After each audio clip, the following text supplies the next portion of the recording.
Welcome to my YouTube channel.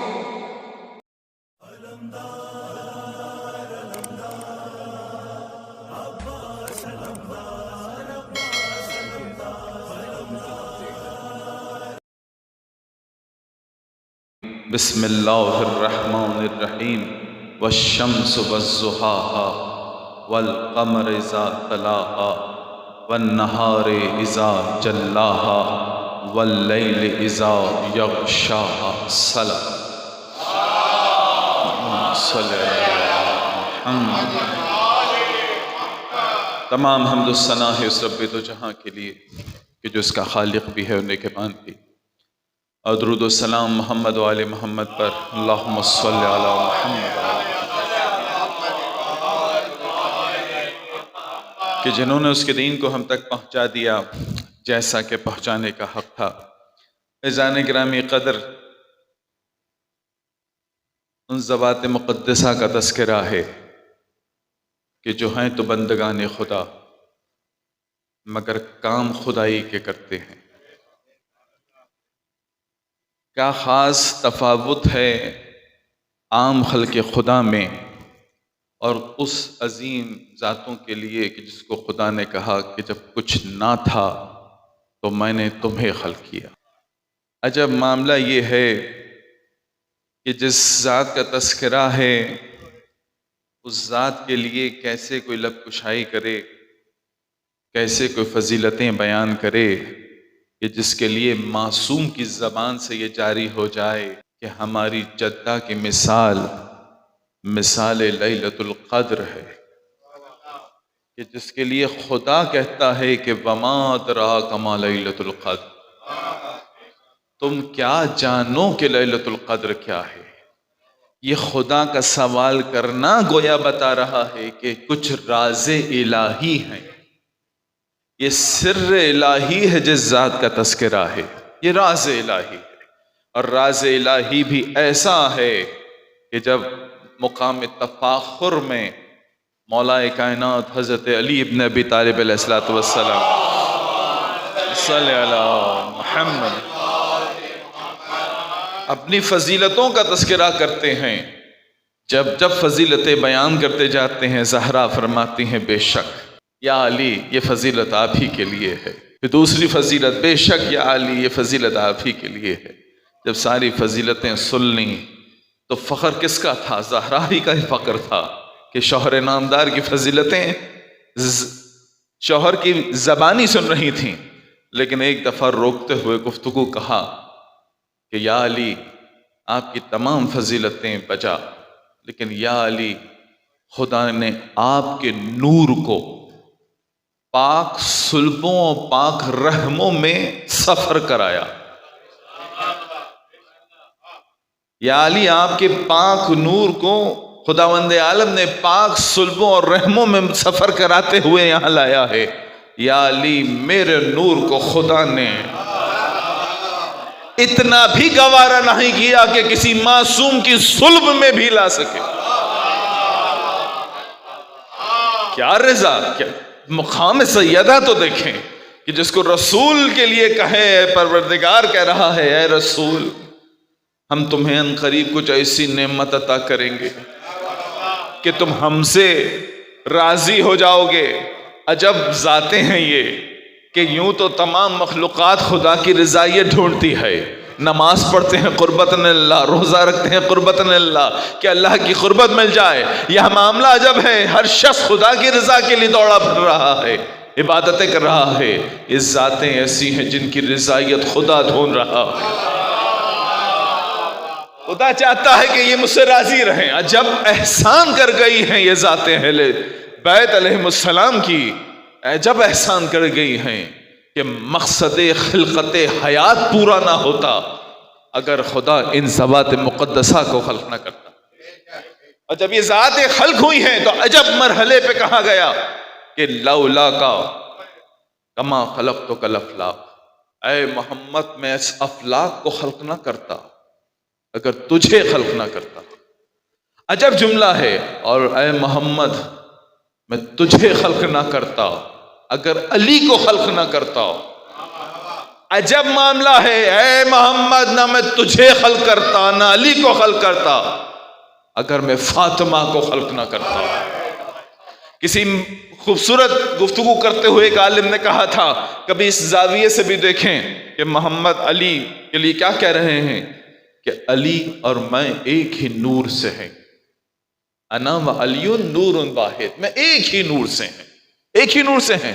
اب معاملہ ہے ایک نور کا، کس کا؟ علی اور ذات رسول خدا کا، ایسے ہی ہے۔ تو یہ فاطمہ کہاں سے آ گئی؟ ان کا کیا مقام ہے؟ کہا کہ خداوند عالم نے جب نور محمد کو خلق کیا، یعنی کہ نور علی کو خلق کیا، یہ ایک نور تھا اور کچھ نہ تھا، کچھ نہ تھا، یہ کچھ بھی کچھ نہ تھا۔ یعنی انسان تصور کرے کچھ کا، تو یہ کچھ بھی کچھ نہ تھا، اس وقت صرف ایک نور تھا۔ جب خدا نے اس نور کو دو حصوں میں توڑنا چاہا کہ دو ذاتیں جدا ہو جائیں، ایک محمد کے نور میں نور ٹوٹے، دوسرا حصہ علی کا ہو، کہا جس مقام پر اس نور میں یہ تفاوت پیدا ہوا کہ یہ دو حصوں میں ہو جائے، اسی مقام کو فاطمہ الزہرا کہتے ہیں۔ درود پڑھتے پر محمد و آل محمد۔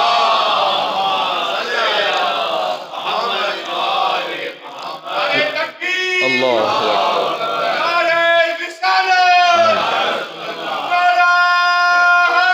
یا علی یا علی یا علی یا علی یا علی یا علی۔ اللہم صلی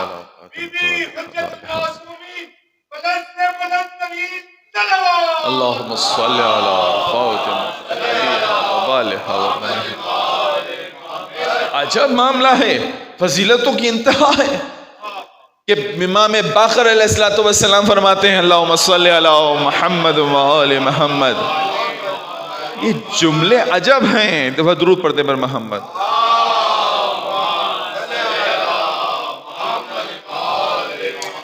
عجب جملہ کہتے ہیں کہ کسی نبی کو نبوت کامل ملی نہیں جب تک کہ اس نبی نے میری جدہ کی فضیلت اور محبت کا اقرار نہیں کر لیا۔ عجب معاملہ ہے یہ، اس خاص سیدہ کونین کا عجب معاملہ ہے۔ یعنی نبیوں کو بھی نبوت مکمل طور پر نہیں ملی جب تک کہ زہرا کی فضیلت و محبت کا اظہار نہ کر دیں۔ جب نبیوں کو نبوت نہیں ملی تو ان خاکیوں کو جنت خاک ملے گی، کہ جب تک دلوں میں محبت زہرا نہ ہو تو جنت خاک ملے گی۔ اللہ اکبر۔ کیسے یہ مقام سیدہ بیان ہو کہ امام حسن عسکری علیہ السلام کا وہ جملہ صلی علی محمد عجب بات ہے۔ امام فرماتے ہیں کہ خدا نے کائنات میں جتنی بھی مخلوقات خلق کی، وہ سمندر کی تہوں میں ہوں، وہ آسمان کی بلندیوں میں ہوں، وہ فضاؤں میں ہوں، زمین پہ ہوں، ہر مخلوق پہ اگر کوئی حجت ہے تو ہم آئمہ ہیں۔ حجت یہ ہے کہ ہر چیز کا معاملہ آ کے رکتا ہے تو ان کے در پہ آ کے رک جاتا ہے۔ حجت اسے کہیے نا، حجت کسے کہیے گا؟ یہ جو جس رات کو یہ قرآن نازل ہوا کیا تھا؟ ہوتا کیا ہے؟ فرشتے تمام تب موارد کائنات لے کر اترتے، کس کی بارگاہ میں اترتے ہیں؟ وقت کے معصوم کی بارگاہ میں اترتے ہیں۔ کسی نے سوال کیا تھا، یہ عجب آپ کا عقیدہ ہے، کائنات کا رزق اگر بٹ رہا ہے تو رازق کون ہے؟ خدا کی ذات ہے جو کائنات کو رزق دیتی ہے۔ جب کائنات کو رزق دینے والی خدا کی ذات ہے تو یہ بات سمجھ نہیں آتی کہ اگر بجٹ بننے ہو تو وہاں بنے۔ آپ کہتے ہیں کہ امام وقت سائن کرتا ہے گویا اس دستاویز پر، تب جا کے کائنات کو رزق بٹتا ہے۔ تو ہم نے کہا کہ بھئی آپ کو بات ایسے سمجھ میں نہیں آئے گی، کیونکہ خدا نے بھی سلسلے دنیا کے اعتبار سے سکھائے ہیں آخرت کے۔ اگر آپ کو دنیا کے سیب کا مزہ نہیں پتا تو آپ آخرت کے سیب کے مزے کا تصور کر نہیں سکتے۔ آپ دنیا کی نعمتوں کو سے استفادہ کرتے ہیں تب کوئی سپرلیٹو ڈگری کا تصور قائم ہو پاتا ہے، وگرنہ آپ کر ہی نہیں سکتے۔ تو مثالیں دنیا کی ہیں، سمجھنا آخرت کو ہے۔ مثالیں دنیا کی ہیں، سمجھنا آخرت کو ہے۔ یہی کائنات کا اصول بھی رہا ہے، یہی وہ اصول سکھاتا ہے، بتاتا ہے، اور وہی اصول وہاں کار فرما ہوتے ہیں۔ ایسے ہی عزیزو، مثال یہی کی ملنی چاہیے، دنیا کے ملنی چاہیے کہ نظام دنیا کیسے چلتی ہے۔ بھائی کسی ادارے کا کوئی پریزیڈنٹ ہوتا ہے، پریزیڈنٹ مالک ہے، سی او ہے، سب کچھ ہے، لیکن جب ادارے کے سالانہ بجٹ بنتے ہیں، جو بکس آف اکاؤنٹ ہوتے ہوں گے، وما ادراک ما لیلۃ القدر، تم کیا جانو کہ فاطمہ کیا ہے۔ اسی لیے علی شریعتی جیسے ظالم نے جب کتاب لکھی تو ہم مثال لیتے ہیں نا، فلاں فلاں ہے، کتاب میں لکھا فاطمہ فاطمہ ہے، نہیں مثال نہیں ملتی کہ کہیں مثال دی جا سکے۔ فاطمہ بس فاطمہ ہے، جس کے نام میں بھی اتنی امیدیں ہوں، بلکہ یوں کہوں جس کے نام میں بھی خوشخبری ہو۔ یعنی جب آپ نام فاطمہ زبان پر لائیں اور ذرا معرفت حاصل ہو جائے تو فاطمہ کہتے اسے ہیں جو اپنوں کو نار جہنم سے نجات دلا دے۔ کیا خوشخبری ہے، نام فاطمہ بھی خوشخبری ہے۔ عجب کسی عارف نے کہا کہ پنجتن کے سارے نام وہ تھے جو پہلے کبھی مستعمل نہیں تھے۔ نام یہ محمد، پہلے کبھی عرب میں کسی کا نام محمد نہیں تھا۔ نام یہ علی، اس سے پہلے کہیں نام علی نہیں تاریخ میں ملتا۔ اور نام حسن پہلی دفعہ حسن لفظ عربی کا تھا، لیکن کبھی اس ادب میں نام کی حیثیت سے حسن نہیں تھا، اور اسی کی اختراع حسین تھی۔ یہ پانچوں ناموں میں سوائے فاطمہ کے، سوائے نامی فاطمہ کے سارے نام پہلی دفعہ لیے گئے۔ تو عجب بات ہے، جہاں اتنی فضیلتیں ہوں لیکن فاطمہ نام پہلے سے رب میں موجود، تو سوال اٹھتا ہے کہ جب اتنی عظیم ذات ہو تو اس کا نام اتنا یونیک کیوں نہ ہو، پہلے سے رب میں کیوں نہ ہو؟ کیا فاطمہ علی کی ماں کا نام نہیں تھا؟ فاطمہ بنت اسد نام تھا، ٹھیک۔ ایک فاطمہ اور بھی خاندان نبوت میں موجود تھیں، اسی لیے کہا جاتا ہے ہجرت کے وقت جب علی امانتوں کو لے کر چلے تو ان کی ذمہ داری میں یہ تھا کہ یا علی جب تم آنا تو فاطمیون کو لے کر آنا، ایک میری بیٹی زہرا فاطمہ کو لے کر آنا، دوسری فاطمہ بنت اسد، اور تیسری ایک اور فاطمہ خاندان میں موجود تھی۔ ان تینوں فاطماؤں کو لے کر چلے ہیں۔ اب سوال میرا یہ ہے کہ یہ نام فاطمہ پہلے سے کیوں تھا؟ یہ بھی یونیک ہونا چاہیے، اور جب ذات اتنی یونیک ہے، اتنی مشخص ہے، اتنی جداگانہ ہے کہ خدا نے بھی اس کے نور کو چھپا کے رکھا، تو یہاں نام اتنا زیادہ کیوں نہیں ہو گئے، کیوں رائج ہو چکا تھا؟ تو ایک عالم نے بڑی خوبصورت توجیہ کی ہے، کہا اس کو اس انداز سے سنیے گا کہ آپ کے ہیں 12 امام، ایسے ہی ہے، اور 12ویں نے ابھی آنا ہے۔ جتنی دیر کے لیے ظہور فرمایا تھا وہ راز الہی تھا، تو اس دیر کے لیے آئے، ابھی تو آنا ہے، ایسے ہی ہے۔ لیکن ہم نے اپنی تمام اولادوں کے ناموں پر نام رکھنے شروع کر دیے، کیا؟ مہدی۔ ہمارے بچوں کے نام مہدی پہ ہوتے ہیں کہ نہیں ہوتے؟ کہا جی بالکل ہوتے ہیں۔ کہا دیکھو ابھی مہدی آئے نہیں ہیں، لیکن وہ ذات اتنی مشہور ہے، اپنی فضیلتوں میں اتنی مشہور ہے، صرف یہ خیال کہ وہ آنے والی ہے، وہ آنے والی ہے، تو اس پر میں اور آپ اپنے بچوں کے نام مہدی پہ رکھتے ہیں۔ کہا یہ اہل بیت کا وصف تھا کہ ایک ذات مقدس عالیہ آنے والی ہے جس کا نام فاطمہ ہوگا، تو جتنے بھی پہلے نام فاطمہ رکھے گئے وہ اسی احتمال میں اسی مشخص اہمیت سے رکھے گئے کہ جو آنے والی ہے وہ اتنی بلندی پہ ہے تو کیوں نہ اس کا نام ہم ابھی سے رکھ لیں. درود پڑھتے پر محمد و آل محمد صلی اللہ علیہ. اب سنیے سرنامہ کلام کی آیتیں جو میں نے آپ کے سامنے شرف حاصل کیا. بسم اللہ الرحمن الرحیم. والشمس والضحاہا، خدا قسم کھا رہا ہے، قسم ہے اس سورج کی. والضحاہا، قسم ہے اس سورج کی اور اس کی اس روشنی کی جو سارا کائنات کو روشن کر دیتی ہے. والشمس والضحاہا والقمر اذا تلاہا، اور قسم ہے اس چاند کی کہ جو اس سورج کے پیچھے پیچھے چل کے آتا ہے، پیچھے پیچھے چل کے آتا ہے. والشمس والضحاہا والقمر اذا تلاہا، اور اس دن کی قسم کہ جب وہ اس سورج کو روشن واضح کر دے گا. یہ دن کون سا ہے؟ کس سورج کی بات ہو رہی ہے؟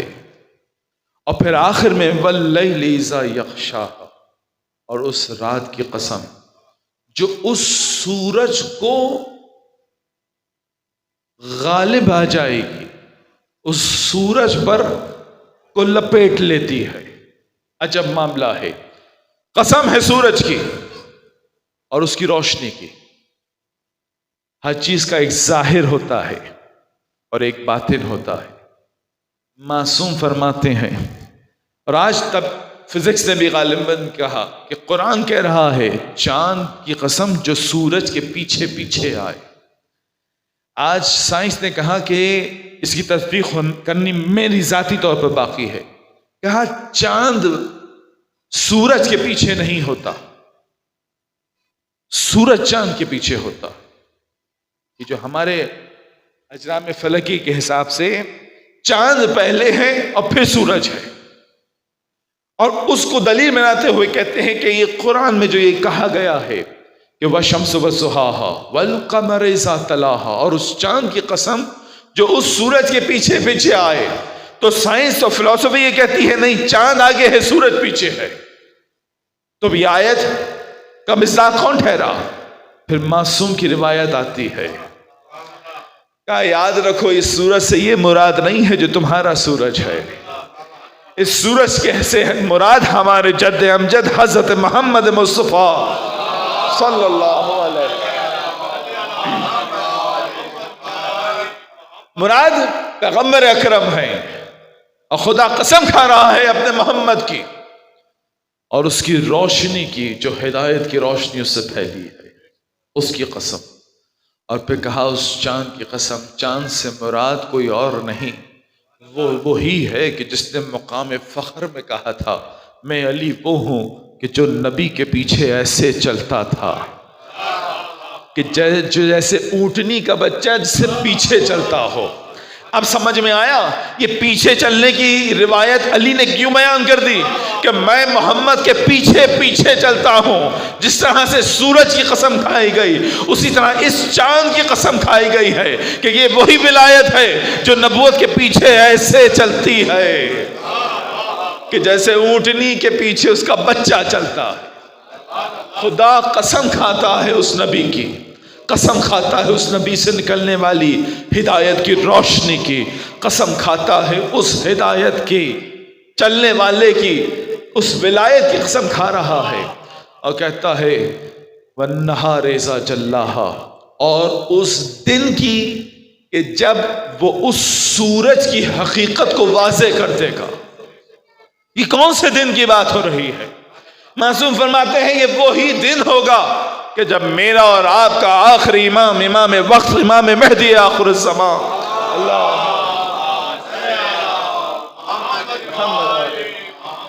جب امام مہدی ظہور فرمائیں گے، وہ دن ہوگا جب حقیقت محمدی آشکار ہو جائے گی.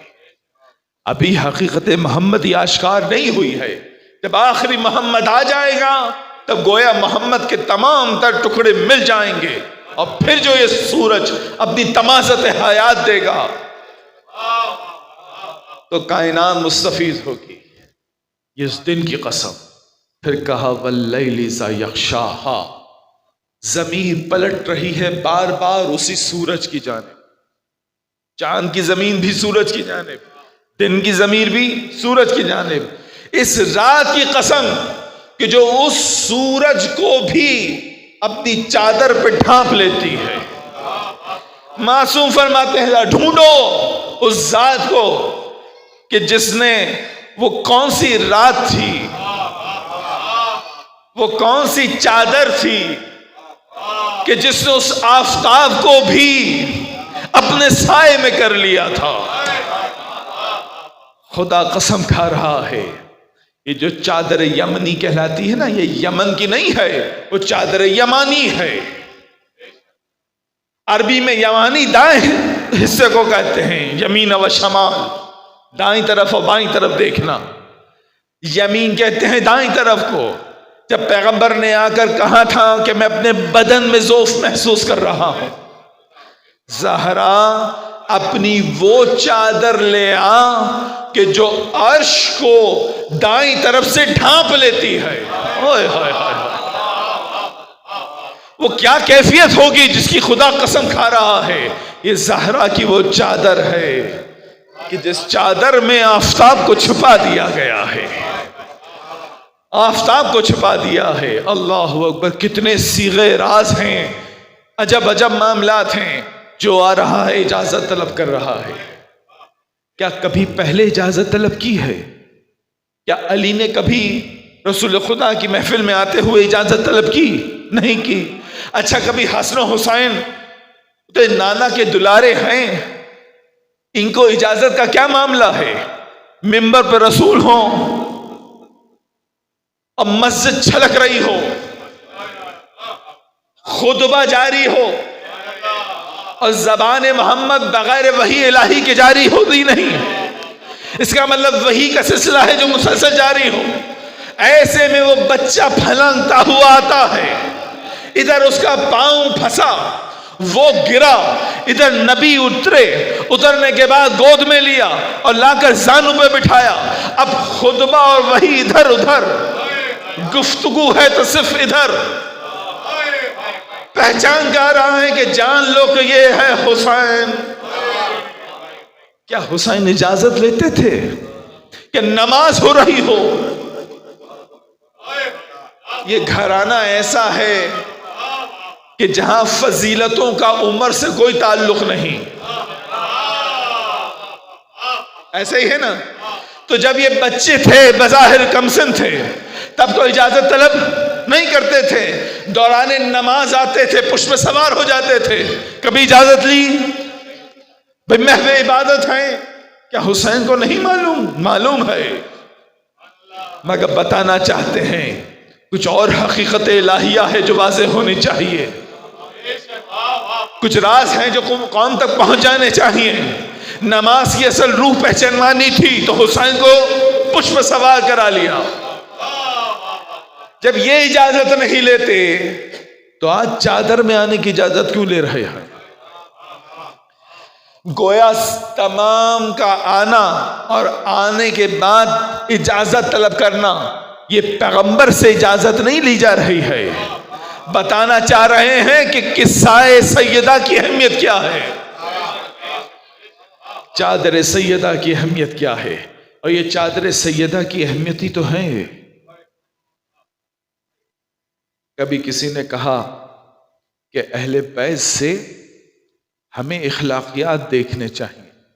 بے شک سیکھنے کی بے پناہ باتیں ہیں، فضیلتوں سے ہی انسان سیکھ لیتا ہے کہ جب کوئی فضیلت ذرا سی بھی فضیلت میں بلند ہو تو آپ پر عقیدت کے ساتھ ساتھ عزت واجب ہو جاتی ہے۔ یہ فضیلتیں اس لیے سنتے ہیں نا عزیزوں، جتنی جس کی فضیلت ہوتی ہے اتنے ہی دل جھکتے جاتے ہیں، ایسے ہی عزیزوں۔ اچھا کون سا معاشرہ اہل بیت چاہتے ہیں؟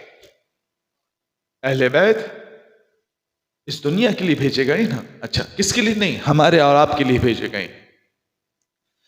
کس طرح کا معاشرہ چاہتے ہیں؟ امام سجاد علیہ السلام. اب یہ میں پیغام کے طور پہ دے رہا ہوں. معاشرہ کیسا چاہتے ہیں اہل بیت؟ امام فرماتے ہیں کہ دیکھو، ساری زندگی اپنے بچوں کی عزت کرنا اصول بتایا. سوال اٹھے نا ہمارے ذہنوں میں بھی اٹھے، بچوں کی عزت. ابھی تو بات فضیلت کی ہو رہی تھی. کہا یہ سوچ کر اپنے چھوٹوں کی عزت کرنا کہ تمہارے گناہ زیادہ ہیں اور اس بچے کے گناہ کم ہیں. اصول دیکھیں اہل بیت کیا دے رہے ہیں. اللہ اکبر. بچوں کا احترام اس لیے کرنا کہ تمہارے گناہ زیادہ ہیں، بچے تمہاری نسبت معصوم ہیں. تب کیوں ہو گیا عزت کرنا؟ عزت کرو. کہا اپنے ہم اسروں کی بھی عزت کرو. مولا کیوں؟ کہا اس لیے عزت کرو کہ تمہارے گناہ تمہیں معلوم ہے اور خدا نے اس کے گناہوں کو تم سے چھپا رکھا ہے. تو تم اپنے تئیں جانتے ہو کہ تم زیادہ گناہگار ہو، وہ سامنے والا کم گناہگار ہے، اس کی عزت کرو. وہاں اثر ہے. بچوں کا بھی عزت و احترام ہو گیا، ہم اسروں کا بھی ہو گیا. کہا بزرگوں کی عزت کرو. مولا کیوں؟ کہا اس لیے عزت کرو کہ ان کی نیکیاں تم سے زیادہ ہیں. چونکہ عمر گزر گئی ہے تو یہ تصور قائم رکھو ہمیشہ کہ انہوں نے نیکیاں زیادہ کی ہیں، ان کی عبادتیں زیادہ ہیں، انہوں نے آنسو زیادہ بہائے ہیں، یہ فرش عزا پر زیادہ بیٹھے ہیں، انہوں نے مجھ سے زیادہ ماتم کیا ہے، یہ مجھ سے زیادہ بڑے عزادار ہیں. اللہ اکبر. خدا ہمارے بزرگوں کا سایہ ہمارے سر پر قائم و دائم رکھے. یہ معاشرہ ہے جو اہل بیت چاہتے ہیں. میں چاہتا ہوں یہ پیغام بھی پہنچے. کیا چاہتے ہیں ہم سے؟ کم سن ہے امام حسن علیہ السلام، ساری رات عبادت ہو رہی ہے، ماں کے پہلو میں بیٹھے ہیں، ساری عبادتیں ہو گئیں، طویل دعائیں سیدہ مانگتی ہیں. صبح ہو گئی، عبادت تمام ہوئی تو بچے نے ماں سے پوچھا. اب دیکھیں ہدایات. کہا کیا بات ہے اماں؟ ایک سوال ہے. کہا کیا بات ہے؟ کہا اماں ساری دعائیں مانگ لی، سب کے لیے مانگ لی، لیکن آپ کی دعاؤں میں ہمارا کوئی تذکرہ نہیں ہے. اوئے ہوئے ہوئے. شہزادی نے اس وقت ایک اصول دیا. کہا بیٹا یاد رکھو، امام نے فرمایا تھا کہ آپ نے سارے ہمسایوں کا نام لے لیا، سب کی پریشانیوں کا تذکرہ کر دیا، سب کا نام لے لے کے دعا مانگی. شہزادی فرماتی ہیں یاد رکھو حسن بیٹا، جب تم دوسروں کے لیے دعاؤں میں اپنی دعاؤں میں تذکرہ کرو گے تو پھر خدا تمہاری مصیبتوں کو خود بخود سن لے گا. یعنی جو دوسروں کے لیے، میں تو جب بھی ہاتھ پھیلاتا ہوں تو اپنی گاڑی، اپنی بیوی، اپنے بچے، اپنے والدین، اپنا گھر، اپنے معاملات، اپنی نوکری. اللہ اکبر. لیکن اہل بیت کی کیا تعلیمات ہیں؟ پروردگار فلاں پریشان ہے، اس کی مشکل آسان کرتے. پروردگار فلاں بے روزگار ہے، اس کا روزگار میں اضافہ کرتے. پروردگار وہ مشکل میں گرفتار ہے، اس کو صحت عطا کر دے. یہ اہل بیت کا دیا ہوا خاص نسخہ ہے. اپنی مشکلات بیان کر کے ان کو معلوم نہیں ہے، ان کو سب معلوم ہے کہ کیا کیا حاجتیں رکھتے ہو، لیکن اصول جو بتا رہا ہے سیدہ کونین کا دیا ہوا، شاید خدا یہ جاننا چاہتا ہے کہ میں نے تمہیں بندوں میں بھیجا تھا، بندوں کے لیے بھیجا تھا، بندوں سے رشتوں میں باندھ کر بھیجا تھا. کیا تم نے دوسروں کا بھی خیال کیا کہ نہیں کیا؟ کہیں پڑوسی بھوکا سو رہا ہو اور تمہارے ہاں کھانا ضائع ہو رہا ہو، یہ مشکل کشا پکارتے ہو، کبھی کسی اور کی مشکل حل کی ہے کہ نہیں کی ہے؟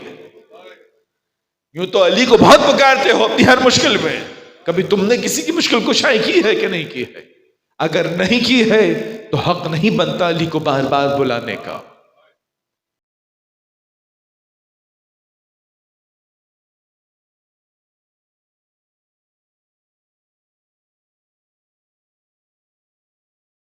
اور فضیلتیں بیان کرتے ہیں تو کیسی فضیلتیں بیان کر رہے ہیں.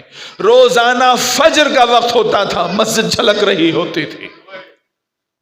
ذرا سوچیں، نمازی تو مسجد نبوی میں موجود ہوتے تھے اور سب منتظر ہوتے تھے کہ کب سواری رسول کی آئے اور نماز کا اہتمام ہو. چھلکتا ہوا مجمع ہوتا تھا، نگاہیں سب کی در مسجد پہ ہوتی ہوں گی اور ادھر سے پیغمبر کی سواری آتی ہوگی. جو دروازے مسجد میں کھلا کرتے تھے وہ تو پہلے سے ہی سارے بند تھے سوائے ایک کے. اسی دروازے پہ پیغمبر آ کر کھڑے ہو جاتے تھے. کیا نمازیوں کی نگاہیں پیغمبر میں نہیں ہوں گی؟ سب ٹکٹکی باندھ کر محمد کا انتظار کر رہے ہیں. 6 ماہ تک فجر سے پہلے، نماز شروع ہونے سے پہلے پیغمبر کھڑے ہو کر کہتے ہیں السلام علیکہ یا اہل بیت النبوہ ومعدن الرسالہ. کیا روش ہے پیغمبر کی! گویا پیغمبر بتانا چاہتے ہیں مسلمانوں، تمہیں میں نے جو نماز سکھائی ہے وہ نماز کھڑی رہتی ہے بلکہ بیٹھی رہتی ہے اس انتظار میں کہ کب قبول ہو. جب تک تم محمد و آل محمد پر درود نہیں بھیجتے تمہاری نماز قبولیت تک نہیں پہنچتی ہے. تمہاری نماز وہ ہے جو اہل بیت پہ درود نہ بھیجے آخر میں تو وہ قبول نہیں ہوتی.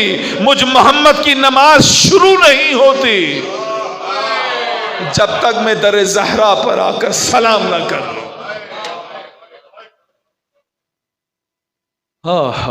سلمان، یہ روز در زہرا پہ ٹکٹکی باندھ کر کیا دیکھتے رہتے ہو؟ جب پوچھا نا کچھ موالیان علی نے کہ سلمان یہ اس چوکھٹ پہ کیوں نظر جمائے ٹکٹکی باندھ کر دیکھتے رہتے ہو، ہمیں بھی تو بتاؤ کیا راز ہے. کہا تمہیں کیا معلوم ہے، کیا جانتے ہو اس دہلیز کے بارے میں؟ کہا یہ بس دہلیز ہے، سیدہ کا گھر ہے. کہا میں تمہیں بتاتا ہوں، یہ ایمان کا 10واں درجہ ہے. یاد رکھو میری نگاہ میں یہ حد ہے، اس حد کے اس طرف سب مخلوق خدا ہیں اور اس حد کے اس طرف ہر وہ ذات ہے جس کا تعلق خدا سے ہے. یہاں کوئی ید اللہ ہے، کہیں وہ عین اللہ ہے، کوئی اذن اللہ ہے. یہاں کچھ وہ ہیں جو جنت کے سرداروں کے سردار ہیں، تمام نوجوان جنت کے، اور ایک بیوی وہ ہے جو تمام بیویوں کی سردار ہے. اللہ اکبر. اس در کی کتنی اہمیت بتا رہے ہیں، جان لو اس در کی اہمیت کیا ہے. لیکن عزیزو، یہی وہ در تھا کہ جب کلمہ کو اس پر آگ لے کر آئے ہیں، آگ لے کر آئے ہیں. اللہ اکبر. اس در پر آگ لگائی جاتی ہے. کیا مشکل ہے علی پر، کیا مصائب ہیں علی کے. اللہ اکبر، اللہ اکبر.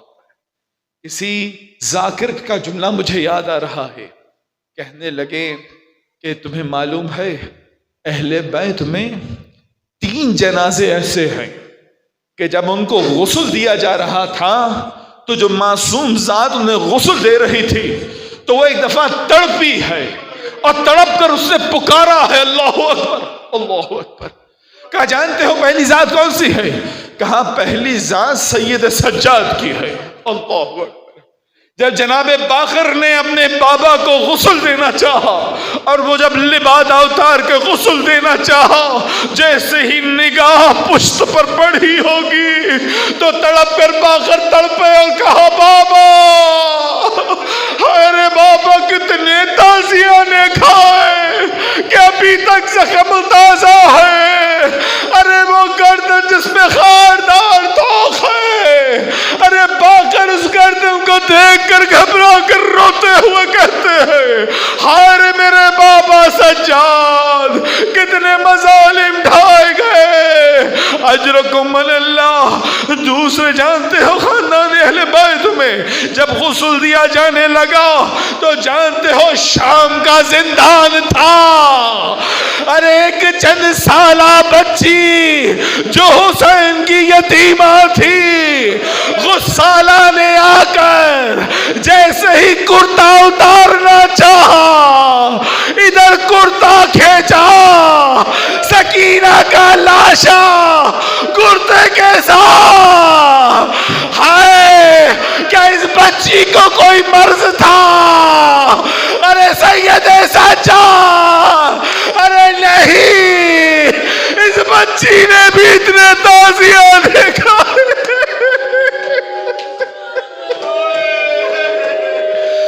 اجرکم اللہ. ازادارو، ایک سید سجاد، ایک سکینہ، اور ایک وہ ہے جو جاتے ہوئے وصیت کر رہی ہے. علی میں آپ کو وصیت کرتی ہوں میرا جنازہ رات کی تاریکی میں اٹھے. جن سے سیدہ ناراض وہ میرے جنازے میں نہ آئے. وصیتیں ہو رہی ہیں، رات کا وقت ہے، غسل دینا ہے. علی اہل حرم کو کہتے ہیں خبردار، وصیت ہے کسی کی آواز گریے کی بلند نہ ہو. میں ہاتھ جوڑ کے کہوں مولا یہ وہ بی بی ہے جس کو آپ کے لیے آ کے کہتے تھے ابو الحسن. ارے سیدہ سے کہیے کہ یا تو دن میں روئے یا رات میں روئے، ہمارے حرام میں خلل واقع ہوتا ہے. ارے وہ بی بی اتنا گریا کرتی تھی، آج کہہ کے گئی ہے رات کی تاریکی میں علی نے وصیت کی ہے. اب جب علی جا رہے ہیں تمام احباب و اصحاب باہر کھڑے ہیں، برداشت کر رہے ہیں. ایسے میں کچھ دیر گزری، ازادارو علی کے کرانے کی آواز بلند ہوئی. علی، ارے وہ علی جو اتنا بہادر ہے، جس نے سارے مصائب سہ لیے، مگر 90 دن گزرنے کے بعد تڑپا ہے علی.